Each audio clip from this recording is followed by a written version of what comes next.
Favorite time of week is Friday training. One of my favorite trainings is time management because that's all we got is our time. And there's two types of time. There's the man-made construct of time, 24 hours a day. And then there's the relativity of time. And I'm going to start out with what we want to get out of time in time management.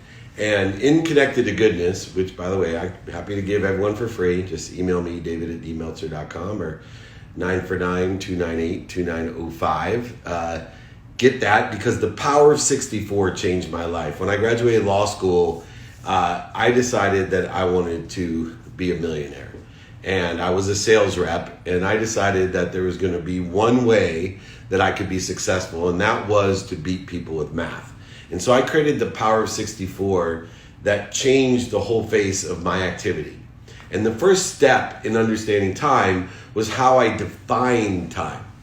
Right? So many people define time as work, they define it as play, as vacation, whatever they want in that aspect, they define it, and it comes with a lot of judgments, conditions, interferences, voids, shortages, obstacles, all these things that can be portrayed to time.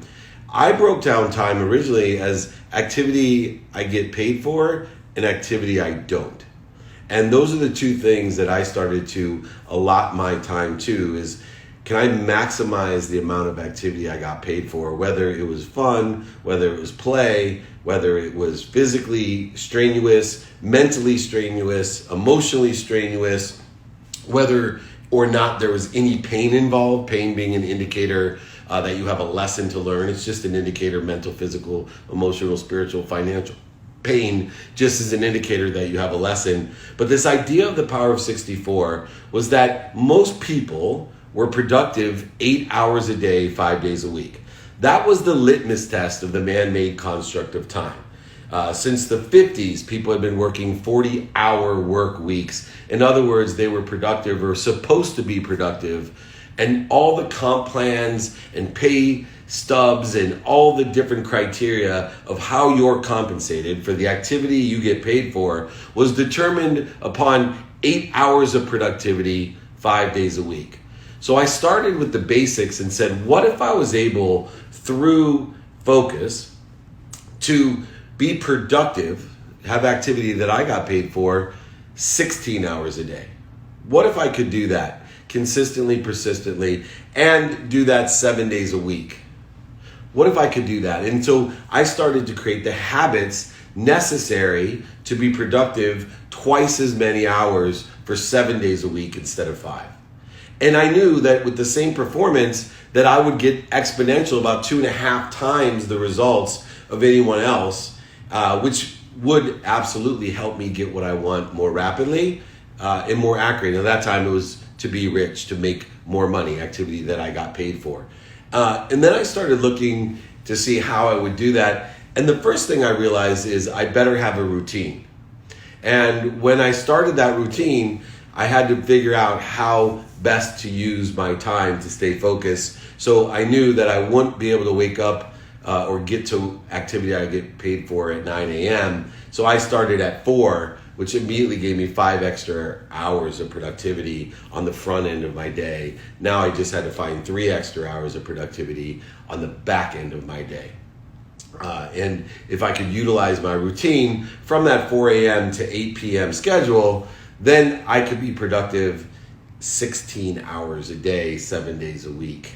And that became one of the habit machines in order to effectuate that. The second thing I did is there had to be systems to be more efficient.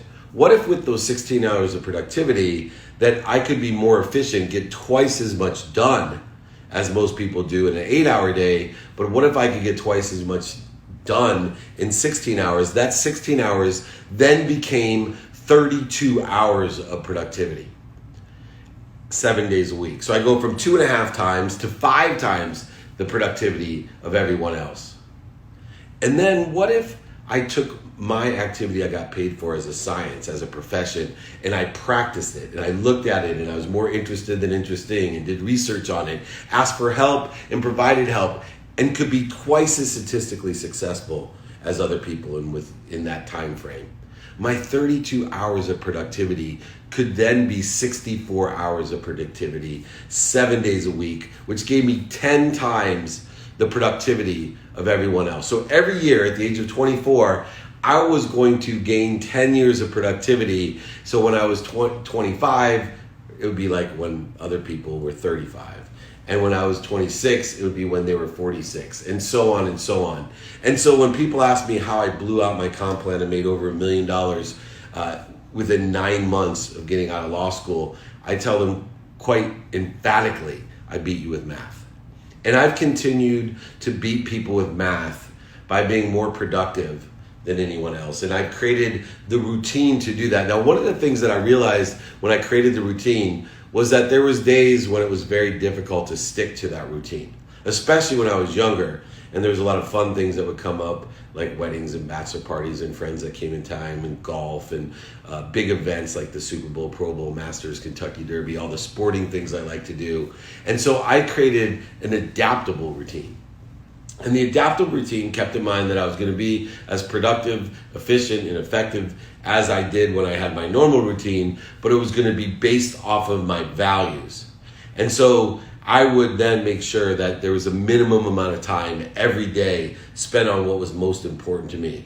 And back then, for me, family was most important, and then work, and then my health. Now that's completely turned upside down now that I spend a minimum amount of 1 hour a day on my health, a minimum of 30 minutes a day with my wife, a minimum of 30 minutes a day with my 10-year-old son, a minimum of 2 minutes a day with each of my teenage daughters. I wanted 5 minutes, they gave me 2, and a minimum of 1 minute a day with my mom. By the way, best advice I still give is how to build your relationships with your parents is simply every single day, tell them, number 1, that you're happy, 2, that you're healthy, 3, that you love them, and 4, that you appreciate them. These times are all minimums. Of course, I spend more time where I can, but every single day, one of the ideas of time is exponentiality. 2 minutes a day is worth more than 2 hours on a Saturday. The consistency within those relationships and relativity of time allow us to get acceleration, growth, and exponentiality by using time effectively, efficiently with statistical success. You're much better off doing things consistently, persistently, in the pursuit of whatever objectives there are. And that's why the power of 64 is so important. That's why having 2 separate routines are so important. A set routine, mine ranging from today now, 4 a.m. to 9 p.m., and moreover, an adaptable routine, which is based on the values that I have. And those values consistently and persistently allow me to have acceleration, growth, etc. Now, moving forward from there, looking to see how we do that, one of the best ways is in the efficiency. So many people don't look at what they're doing to figure out how they can do it better. And I created what I call the 4-minute rule. And the idea of the 4-minute rule started from when I started looking at what do I do every hour, what do I do every day, every week, every month. I found patterns in my life of things that I did. And what I found was, for example, I started with the easy thing of brushing my teeth, flossing my teeth, washing my mouth out with Listerine. I realized that I do that every single day. And I also realized that early in the morning, I would lose track and daydream in the morning of when I was doing it, and I'd waste a bunch of time on something that wasn't necessarily very efficient, effective, or statistically successful. What if I stayed focused, and instead of on average taking 6 minutes a day to brush my teeth, that I could actually reduce that down to 2 minutes a day, saving 4 minutes a day, which in the end resulted in 24 hours of productivity a year. 3 full average days of productivity a year to facilitate brushing my teeth and being focused. And when I realized that, I started on a quest, and I still am. I'm always looking for 4 minutes. I'm always looking at what can I do 4 minutes better, because I know it results in 3 full days of productivity compared to the average man-made construct, the old 40-hour week person. Incredible, and I can spend that however I want. I can spend it with my kids, I can spend it on my health, I can spend it writing, I can spend it researching, I can spend it lying in the sun, I can spend it sleeping. It didn't matter. I now could create time by finding efficiency, statistical success, and of course, productivity. Now, how could I effectuate all this? The greatest secret to time management is your calendar. And now I have many different calendars and I try to keep them all reconciled, but the idea of studying your calendar is the most crucial way for time management, to be what I call the Meltzer kaleidoscope, the three values, the three lenses that are necessary. Number one, to be more productive, right? The idea is 64 hours, the power of 64 is, can you have 64 hours of productivity, activity you get paid for, activity you don't get paid for, all productive, which means adding value to, creating value for, allowing value to come through you for others. And if you can use your calendar as that platform, as that cornerstone to what you do, you'll start learning that the lens of productivity of looking at, number one, what you have planned, number two, what you don't have planned. So many people never study with the lens of productivity all the free time that they have, all the time that they could spend doing what they want to do, either activity they get paid for, activity they don't. And of course, the most important lens, which is the lens of gratitude. Now, gratitude in the lens of gratitude says that I will seek the light, the love, and the lessons in everything. If you're seeking the light, the love, and the lessons, you are seeking productivity. Now, the second lens of accessibility is how accessible am I to other people to provide value and service, but also how am I accessing what I want? So many people go through the day and get nothing done, right? Nothing done. And the reason is they don't know what they want. They haven't put it in a calendar. They haven't even looked at it, let alone studied it. And the idea of studying it is a universal law to me. The idea of studying it says that I'm not only going to look at it or pay attention to it, but I'm going to give it my intention. Now, what does that mean? I'm going to look at things in my calendar, pay attention to them, but give it my intention. What am I going to think about this, do, say, believe? How is it affecting my own frequency of my personality traits? How are those applicable? My character, my characteristics, my obsessions, how can they be utilized to my advantage, not my disadvantage in this habit machine? And of course, any of those compulsive obsessions or behaviors that are indicative of 4 generations or 4 lifetimes previous to me, I'm going to leverage all patterns in my favor by being a student of my calendar. And I'm going to study every single day. Now, you have to be more interested than interesting. If we start studying all of these things, what we do, what we have planned, what we don't have planned, we also have to study one more thing, our sleep. It's so important to study your sleep. Why? Well, because not only does it regenerate and rejuvenate, but it actually allows us to plateau and grow. So many people with the activity that they get paid for and the activity they don't get paid for, so many people with their productivity actually end up damaging themselves and end up in a lesser position or the same position over and over again. And if we end up in the same position, I call it the myth of Sisyphus, which is an old ancient mythology story about a man who carried and pushed a boulder up to the top of the hill every single day just to find it at the bottom of the hill the next morning. Instead of that, what we can do by being a student of our calendar and by studying sleep is plateau and grow. We can actually wake up at a higher frequency. We can wake up in a truer enlightenment. We can wake up with greater clarity, balance, and focus about what we want for the next day and be able to execute on what we want in that manner. And if we can execute every day in a productive, accessible, and gracious manner, if we can access that power of 64 every single day, we will beat everyone with math. And there will be no relativity involved into that time. The only thing about relativity of time that has to be taken into place, which is why sleep is so important, is it really beyond the man-made construct of 24 hours a day or a 40-hour work week or whatever man-made construct you want to put on your time. It's faith. And what do I mean by that? To manage time, we have to realize that we could extract it from our decision-making process. Time itself is a variable when we put it into our perception, meaning that if we look backwards, time seems so fast, and if we look forward, it seems so long. Those minutes are not equal in our perception because of faith. And if you want to see where your faith lies, when you make decisions, go ahead and take time out of your decision-making process and say to yourself, would I buy that house if time didn't exist? If I knew I'd live 1,000,000 lifetimes, would I buy that house? Would I buy that car? Would I spend that money? Would I worry about that money? Would I make that money? Would I spend my time to make that money? Would I have the same values and alignment with being productive and accessible and gracious in the manner that I am? Would I take my time even to study my calendar if I believe there was no time, that time was infinity?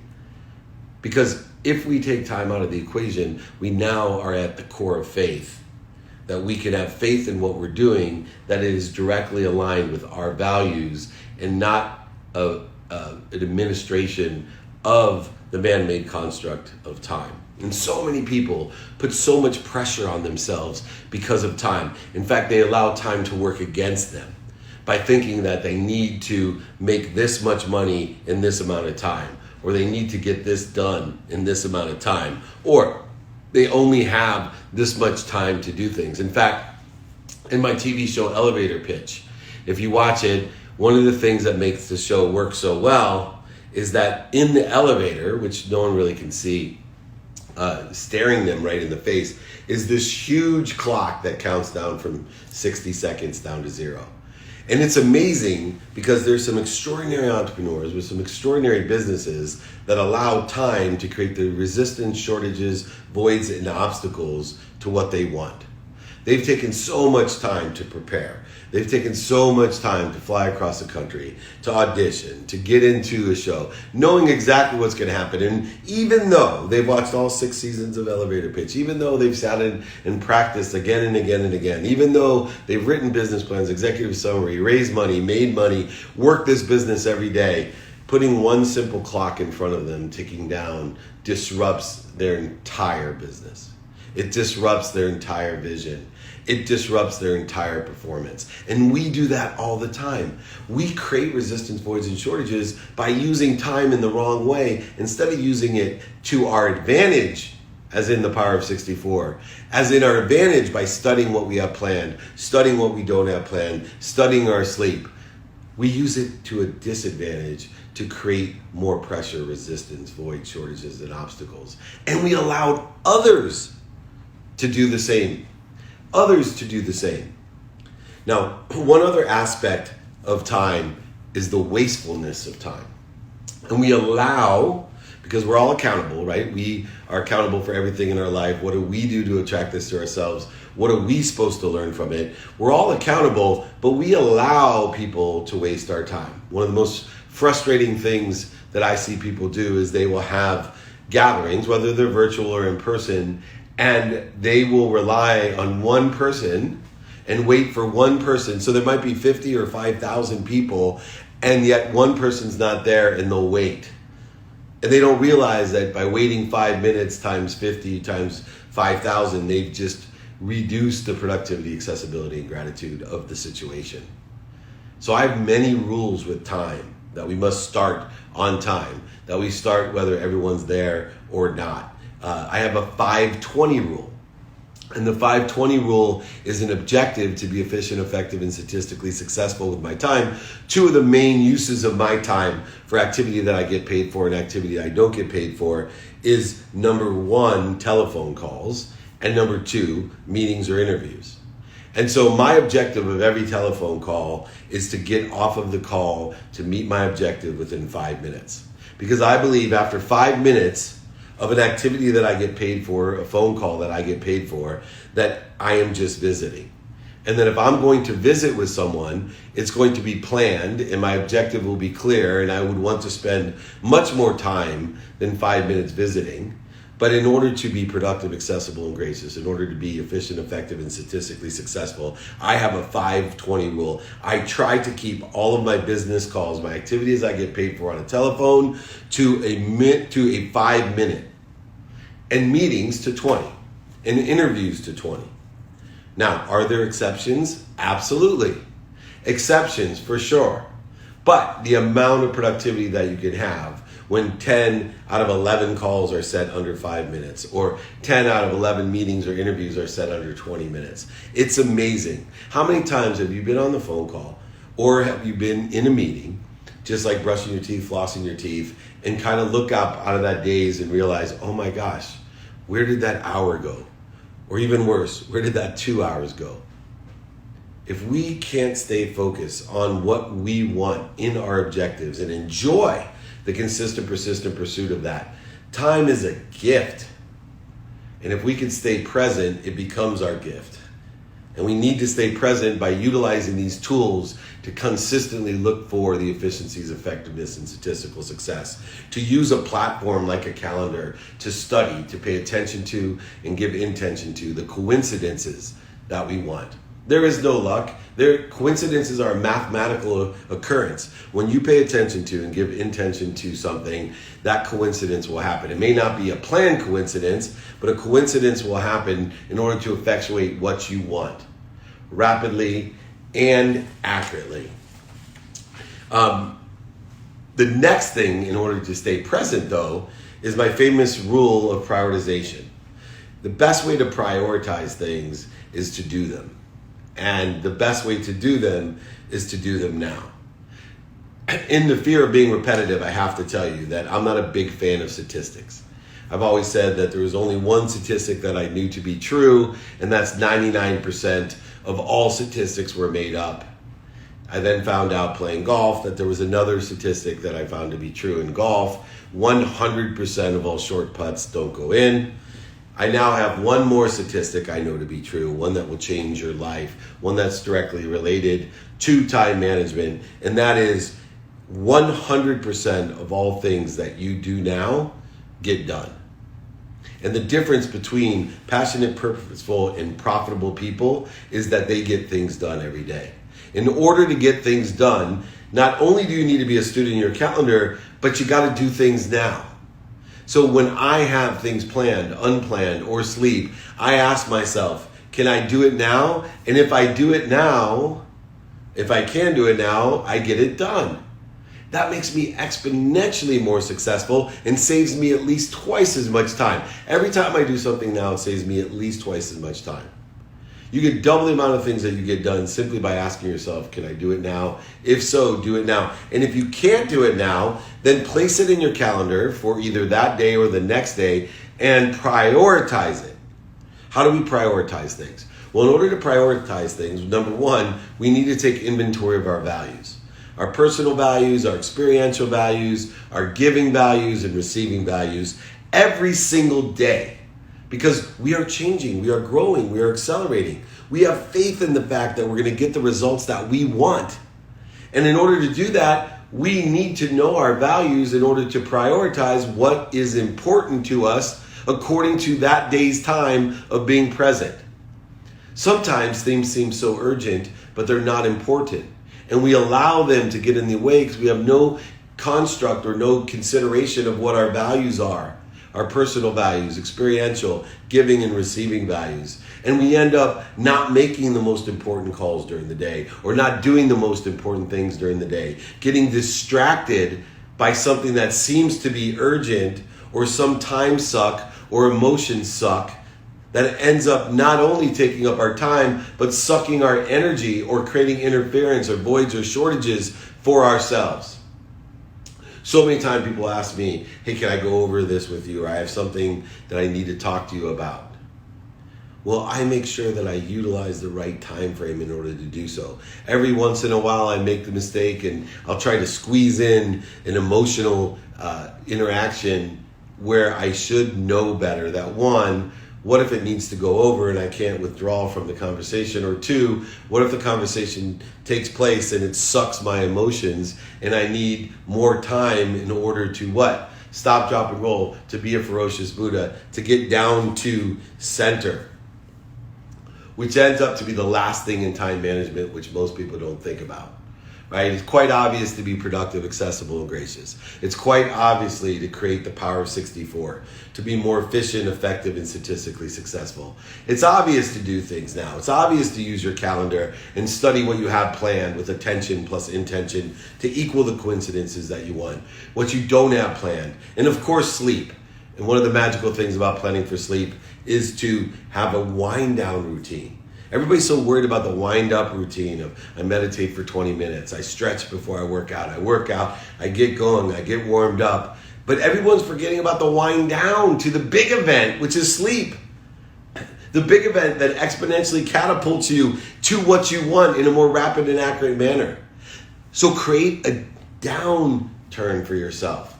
Create a system to allow yourself to slowly but surely unwind.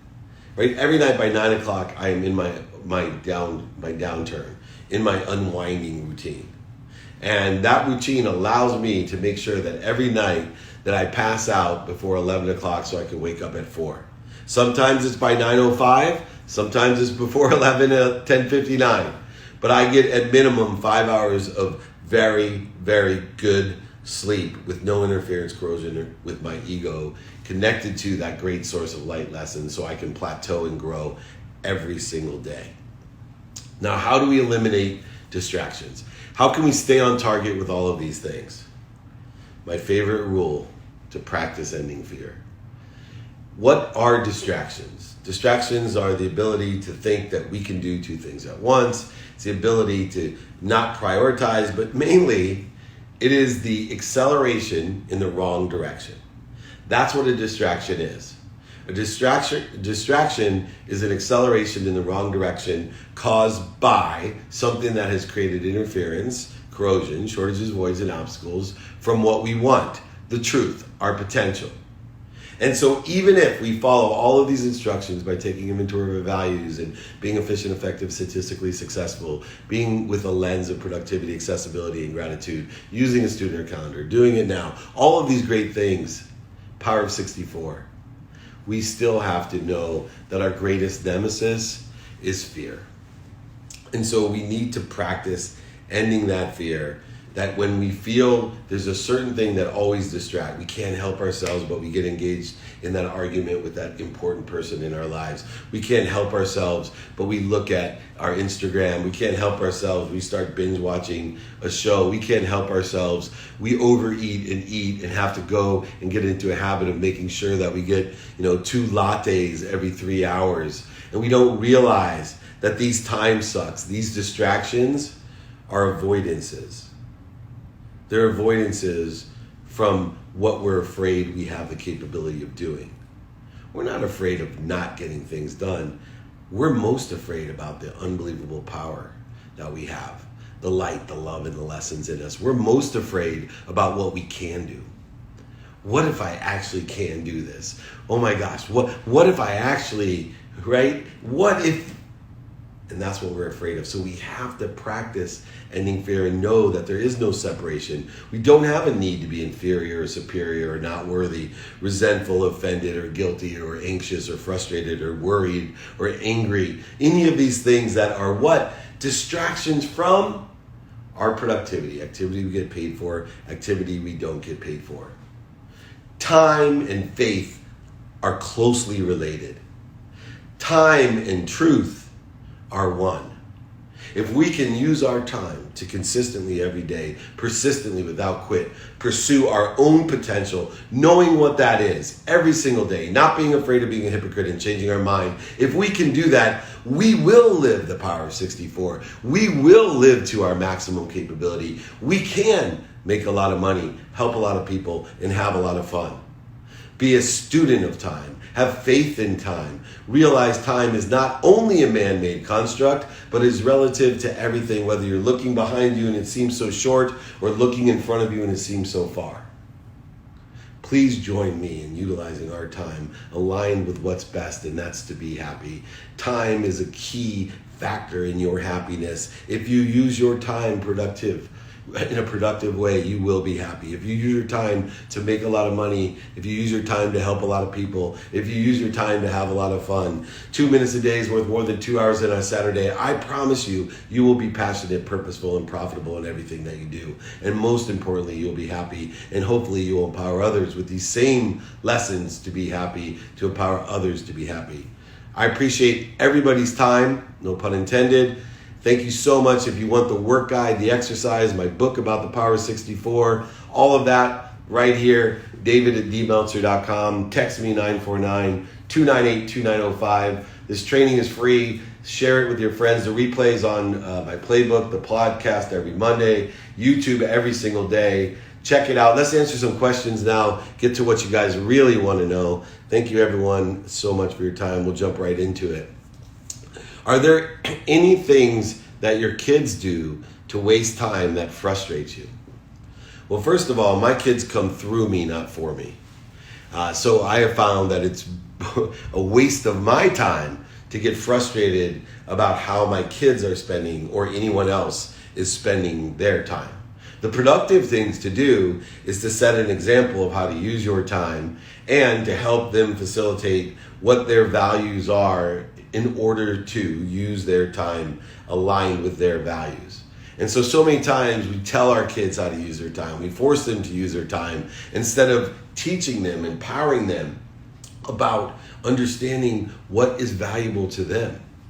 Understanding about the exponential growth and acceleration that exercise and stretching and eating right and practicing something.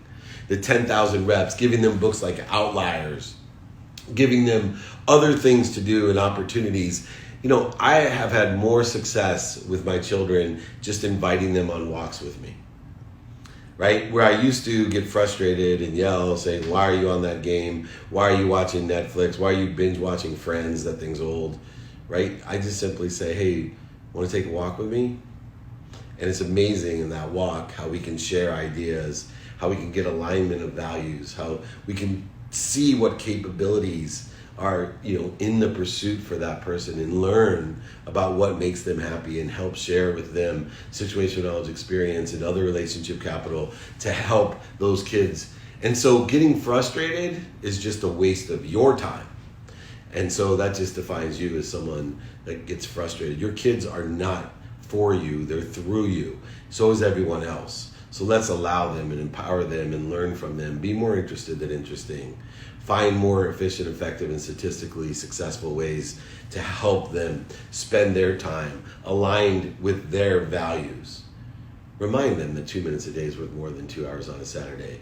Ask them to take a walk with you. Ask them to take a ride with you. Ask them to share an experience with you. And if they don't want to, ask them why. Ask them what they'd rather do and see if you can share in that experience with them. Next question. Good morning. I'm enrolled with your happiness. I would like to know what are offering for coaching. What are the price? Please let me know. So my coaching and trainings are free on Friday. My books are free. My exercises, my guides are free. I have a new private coaching group that you can reach out to me if you're interested. And I do one-on-one business advisory, but I have to be very selective because I guarantee profitability. I only work month to month and guarantee everything I do. That's very limited. But everybody, please join me for free training, free books, free podcasts, free exercises, free guides. Go ahead, david@dmeltzer.com. Text me 949-298-2905, okay? But thank you. Yeah, happy to talk to you about it, but I'm very, very selective for that. Next, how often do you sacrifice sleep? Okay, I don't sacrifice anything, first of all. I make proper sleep a priority so that I don't burn out. But sometimes I feel like I should be okay with getting maybe 4 or 5 hours of sleep a couple days a week. So don't sacrifice anything. Make an investment in, right? It's like saying I'm sorry compared to thank you, right? Any circumstance that you say sorry, you could say, instead of sorry I'm late, you could say thank you for your patience. The same thing with sacrifice. There is no sacrifice, right? And sacrifice means that you are not getting, right? I receive so I can give. So I'm investing in myself. And if I'm making the investment by having a couple extra awake hours than normal, I'm going to make that investment. The more efficient and effective and consistent I am with my sleep, the better. I know from my sleep mentor that the ideal amount of sleep for most people, determined upon an average quantum being, would be 7 hours. But genetically, some people have a greater composition, a quantum memory, that they don't need as much sleep. So general rules of 4, 5, 6, 7, 8 hours are generalizations. They don't apply to all quantum beings. And so if you want to make an investment in yourself, then make an investment in sleep, and sometimes you only get a certain amount of hours of sleep, make sure that you use your thermostat of how you feel in order to indicate whether you're getting enough investment in sleep or not. Does that sound fair? Great question there. Next, how do you avoid distractions, or when they hit, how do you get back on track? So you're not going to avoid distractions. That would mean that you have complete control of life. You're not going to avoid the distractions. So the second part of the question is the most powerful. When distractions come, how do you get back on track? So this is a practice, right? A practice of clarity, a practice of balance, a practice of focus, which will bring more and more confidence. And so what we want to do is create a habit about when distractions take place. And the first way of taking advantage of a habit is to be aware of it. So what we first need to do is be aware of distractions. And we want to be aware of what situations cause distractions. So many times I make a mistake. I'll go ahead and set up something that I know I want to be focused in on in a situation that is laden with distractions. And without making any warning, without setting and managing expectations. So for example, I may have office hours at my beach house in San Diego, knowing that my kids are having friends over and there's people and visitors and this and that. And then somehow I'm surprised that there's so many distractions, that I can't stay focused on what I'm trying to achieve, on the productivity, accessibility, and gratitude that I'm trying to have. I'm so surprised and offended and resentful. I've made the mistake. I'm accountable. So what we want to do is control the situation, determine upon how important it is to be focused, and be aware of the possibility of distractions and the probability of distractions, determined upon where we are. And if we are in a situation that is possible, probable to have distractions, then we need to practice the techniques that when those distractions happen, what are we going to do?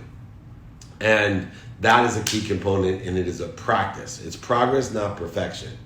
So if you have children, or you are married, or you have multiple employees with an open door policy, then you better practice being able to control your focus, clarity, balance, and focus when distractions occur by having different nuances of how to respond, putting up the hand, saying, please hold on, whatever it may be. There's certain techniques that you can avoid distractions to make sure that you are staying focused and getting things done the way that you need to get them done.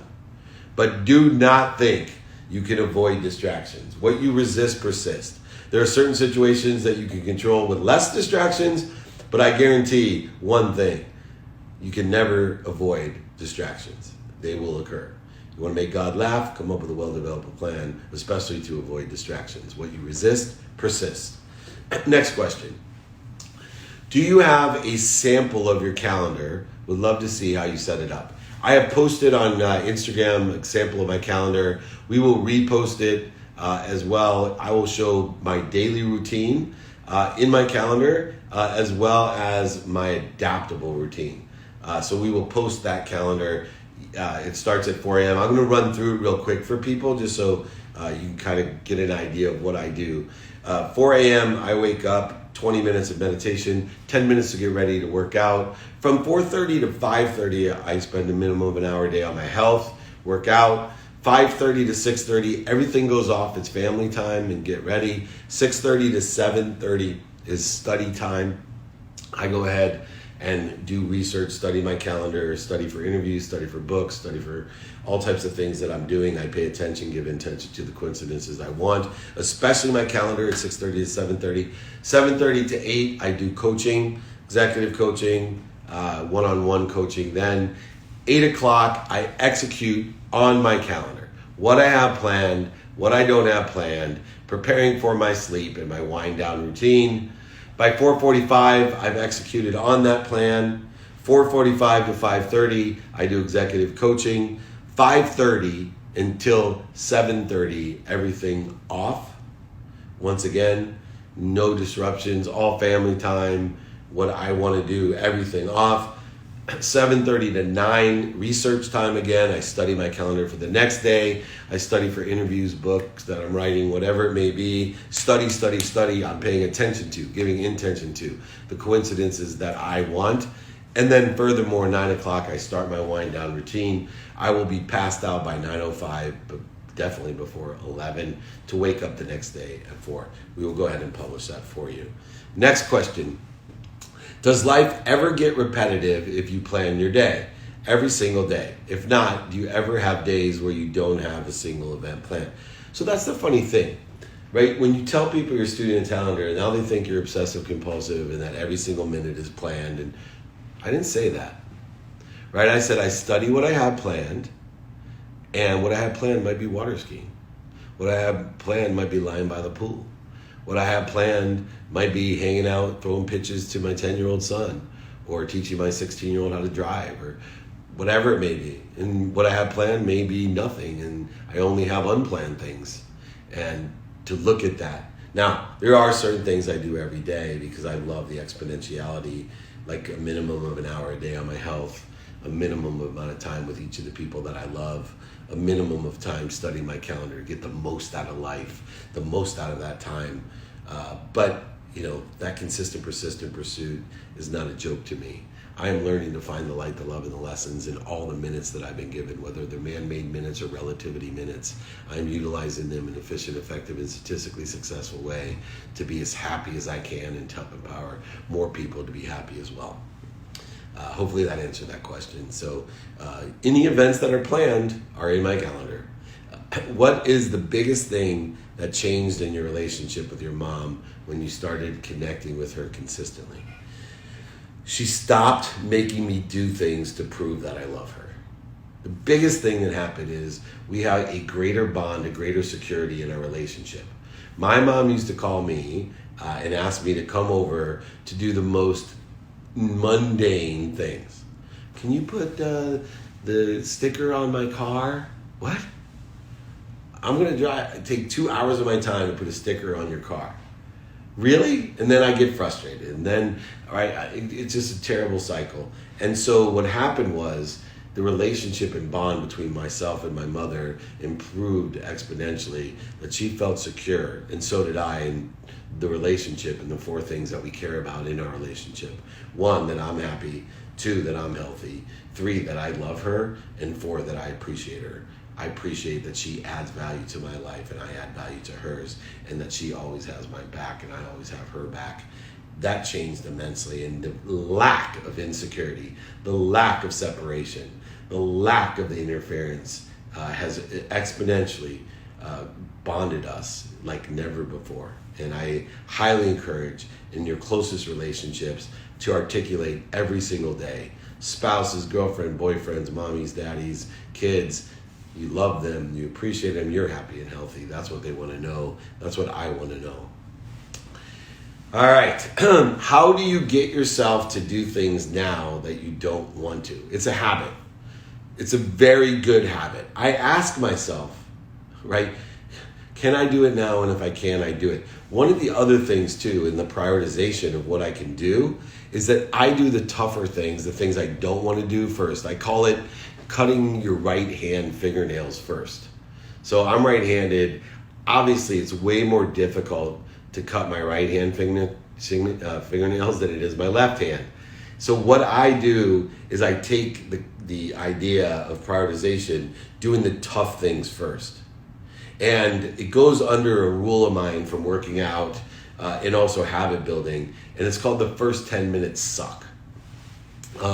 If you can convince yourself that the first 10 minutes of anything, especially if you don't want to do it, suck, you will get so much farther in life. You'll be able to do so many more things in an efficient, effective way. If you can tell yourself, there's so many mornings I wake up after I meditate even, and I'm like, I do not want to go running. I do not want to do this. And then all I tell myself is, has there ever been one time when you went ahead and did it that you didn't feel great afterwards? Never. It's like walking away from your food.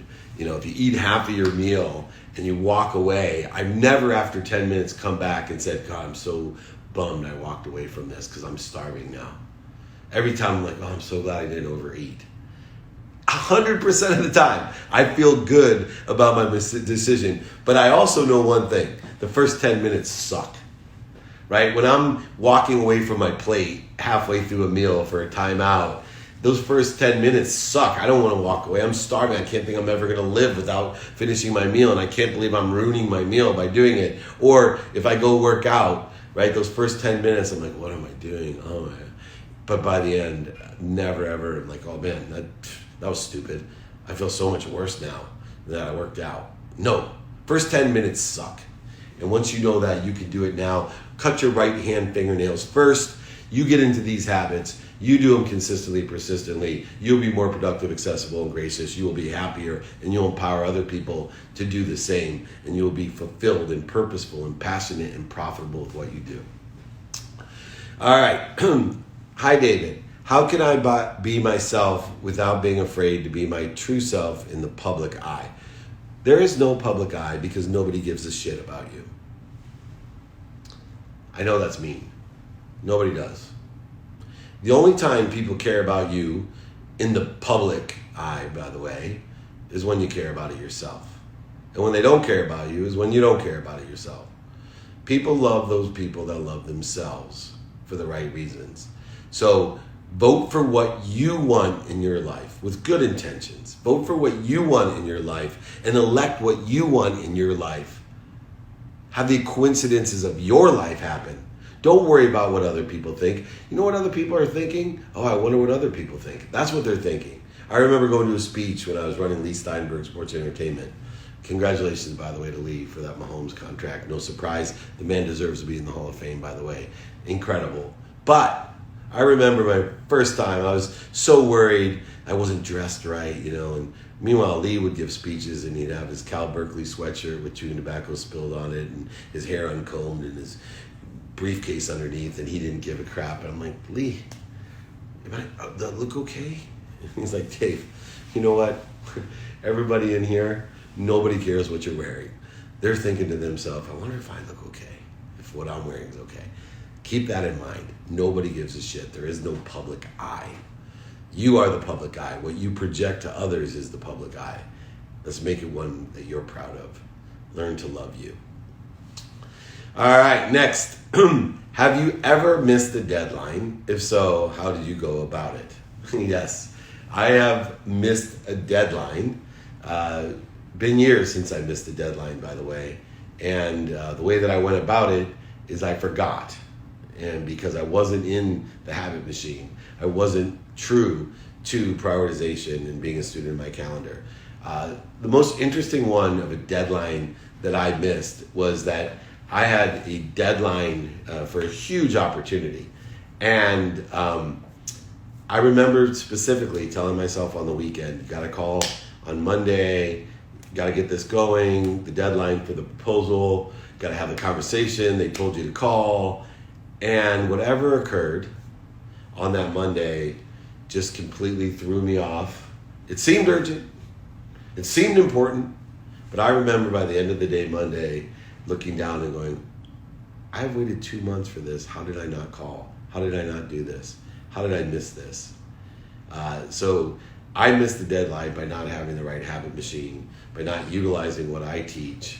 Some of these incidences, when I've missed the deadlines, are the incidences that occurred to me to create the systems so that I have all the different protections in order to do that. I have reminder systems. I have people reminding me. I get text 5-minute warnings and recuperating and rejuvenating, all types of bells and whistles. And sometimes it may seem like overkill, but very rarely do I miss. All right, next. What is the best way to eliminate bad habits that are entrenched in your daily routine? Eating poorly, substance use, etc. Well, number one is to lower the bar. Don't try, if a habit is ingrained in your conscious, that's one thing. It'll take at least 21 days minimum. If it's in your subconscious, it'll take even longer. And if it's quantum, ancestrally inherited, if it's part of you, it may take lifetimes. So what do we have to do? We got to start the change. We have to start being what you want to be. You start being the change you want to be. And so what we want to do is, number one, lower the bar to stop doing that and replace it with a habit that may be more productive and aligned with your values. And so, but you have to have one thing. You must be what you can be. You have to have the desire. You can practice the skills. You can acquire the knowledge. You can lower the bar and start the stop and stop the start. But until you tell yourself, and I use the trigger word capability in my mind, when I have something that I don't want to do, you know, if I'm getting tired or if I'm doing, I just tell myself capabilities. What capabilities do I have? What skills do I have? What knowledge do I have? And what desire do I have in order to effectuate the discipline and the habit that I need to stop creating interferences, voids, and shortages in my life, to stop creating interference to the greatest source of inspiration, of power, light, love, and lessons that I can allow to come through me for others. And I start thinking about those things. The hardest habit I ever had to break was chewing tobacco, because quantumly I'm addicted to nicotine. It's a very strong addiction genetically within me. My dad smoked 3 packs of cigarettes a day till almost the day he died. And I am controlled by nicotine. And it took me years and years until I started telling myself I have the capability. I would lie to myself and say, I don't want to quit. I love chewing tobacco, cancel, all of these things, until I said to myself, I have the skill to stop, I have the knowledge to stop, and I have the desire to stop. Step by step, inch by inch, it's a cinch. Yard by yard, it's very hard. Remind yourself of your capabilities, stick to it, lower the bar. How can you tell if your employees are productive or if they are just making themselves busy?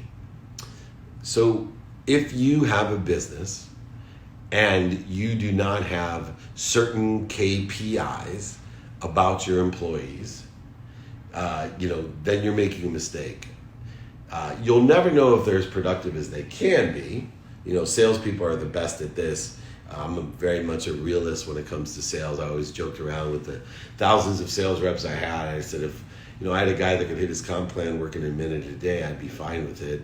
I tried to inspire him to work 2 minutes a day and double his comp plan, or 5 minutes a day and 5 times it. But, the same thing holds true with the productivity of people that you have in and under your employment, that you want to make sure that they have productivity indicators that show this is some action items that you need to get done, and be able to ask them, did they get done? How long?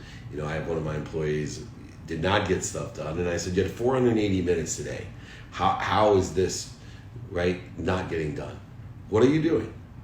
And then, for me, I use PIPs, performance improvement plans. I take it as a personal accountability that I'm not teaching someone in order to be productive.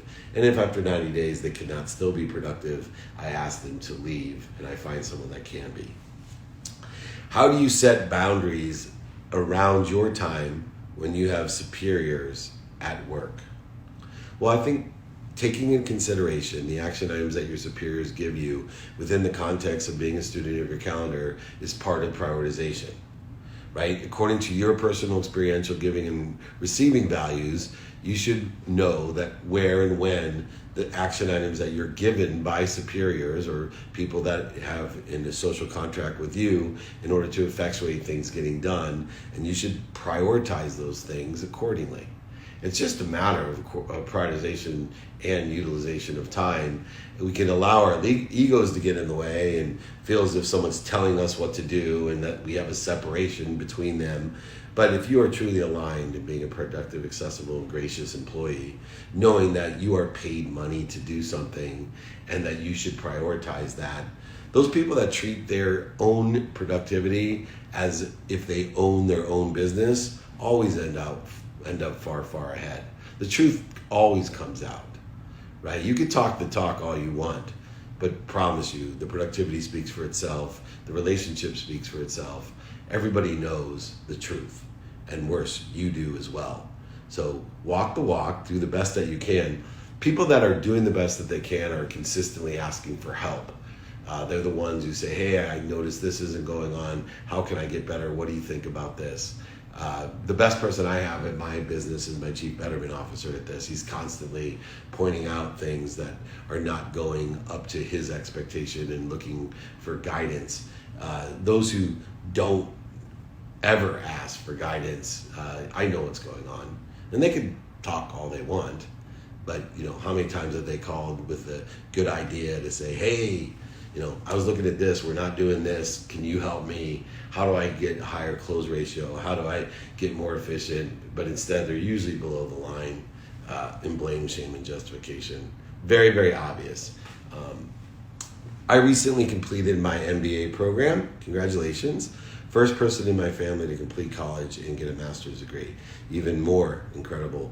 And I'm running into issues with expanding my network. What are your suggestions on network expansion for someone in my position? Everyone on the networking side, utilize your time simply by asking, do you know anyone that can help me? Everyone is a sponsor or a power sponsor of yours. Whether you meet them in person for the first time, via email, social, right, media, radio, print, TV, or even telephone, have a plan, have a strategy every single day to utilize all the sponsors and power sponsors out there to help effectuate what you want by simply asking, do you know anyone that can help me? The biggest misnomer in networking is that there's gatekeepers, that somehow there's people out there that are trying to stop you from being successful. They're trying to create interference, voids, and shortages for you. Not true. Everybody's a sponsor. They want to help you. You have to just ask and allow them and be patient and understand time and understand that time, value, and emotion will at times not allow you to have the synergy or the supplementary help that you need at that time. But eventually it will come around and you're just aggregating and building momentum and a pipeline of help by asking everyone in person, on the phone, via email and media, radio, print, TV, and social media, do you know anyone that can help me? Do that every day. Most people on average know over 1,000 people. Imagine if you do that every day, that's 4,000 people minimum. Just asking one person in person on the phone via email or media. Imagine if you do 10, 20, 30. You'll build momentum, you'll build a pipeline, you will be able to create exactly what you want and when you want it by allowing people to sponsor you and become power sponsors. All right, last question. Remember, get your free training guide, your Power of 64. You can get the time management training guide. You can get my book. It's right here, david@dmeltzer.com. Text me at 949-298-2905. We are having a pitch competition on the 24th of July. So please join me for that. You're going to win free coaching from me. You're going to win all kinds of cool stuff. I might even throw in organic food. I had a company, see what other sponsors I can get in there. But we're going to do a pitch competition. I'm looking at the top 12 pitches for an hour. We're going to do that on the 24th. Next week is about networking. Let's get the last question here. And we'll get to it here. How much time do you suggest in intermingling on platforms to make connections with your audience other than things such as free webinars? As much as you can. In person, on the phone, email, and media. I even, if someone spams me an email, I'm sending it back and ask. And about 1 out of 10, I'm getting something from that. Whether, free training, book, whatever I can do. You can catch the replays on the podcast, the playbook, free pitch competition on the 24th. Every Friday, bring your friends, family, etc. We have hit the golden hour. I appreciate everyone. One of my favorite topics, please reach out to me, 949-298-2905. Get your free stuff anytime, david@dmeltzer.com. Register for the free pitch competition as well. I'll see you next Friday. If anybody missed this, I know there's thousands and thousands of registrants, so please go ahead, catch me on Mondays on the playbook. You can get all of the different trainings or on YouTube. Go ahead, check it out, all that information. Greatly appreciate everyone. Remember one thing, be kind to your future self and do good deeds. Thank you so much. Have a wonderful weekend.